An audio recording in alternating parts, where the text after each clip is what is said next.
तो पहले बात निराशा पर। निराशा मनुष्य के हृदय का ऐसा भाव है जो जीवन की रफ्तार को रोक देता है, जीवन का सफर ठहर जाता है।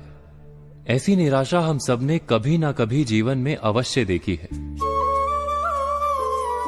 जब लगता है कि संसार शत्रु है, हमारे सुख का मार्ग सदा के लिए अवरुद्ध हो गया है, श्वास जब बोझ बन जाती है और जीवन का अंत लुभावना लगता है, हम मानते हैं कि आशा यदि जीवन है तो निराशा मृत्यु है।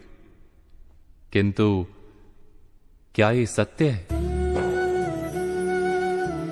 आशा के अभाव का नाम क्या निराशा है? शब्दों से ऐसा लगता है, पर वास्तव में आशा और निराशा का कोई संबंध ही नहीं। वो कैसे? लगता है कि आशा का ना होना निराशा है, किंतु क्या ये सत्य है?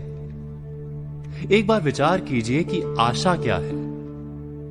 हमें संसार पर और समय पर विश्वास है कि यदि समस्या है तो समाधान भी होगा, यदि इच्छा जन्मी है तो उसे पूर्ण करने का उपाय भी होगा, यदि कोई मंजिल है तो रास्ता भी अवश्य होगा। और हमारा अनुभव भी तो यही कहता है कि देर सवेर हमारी इच्छा अवश्य पूर्ण होती है। शर्त है कि उस इच्छा को पूर्ण करने के लिए जो मूल्य चुकाना पड़ता है वो चुकाने को हम तैयार हों। जैसे कहीं पहुंचने के लिए घर का आंगन छोड़ना पड़ता है। घर छोड़ने का मूल्य चुकाने वाला अवश्य मंजिल पर पहुंचता है। श्रम करने वाला परिणाम अवश्य पाता है।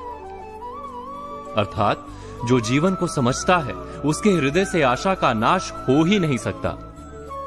यदि ये सत्य है तो फिर हमें निराशा क्यों घेर लेती है? निराशा वास्तव में क्या है? हमने अपने आप से प्रश्न किया है कि निराशा वास्तव में क्या है? क्या निराशा का कारण संसार में है या स्वयं अपने भीतर?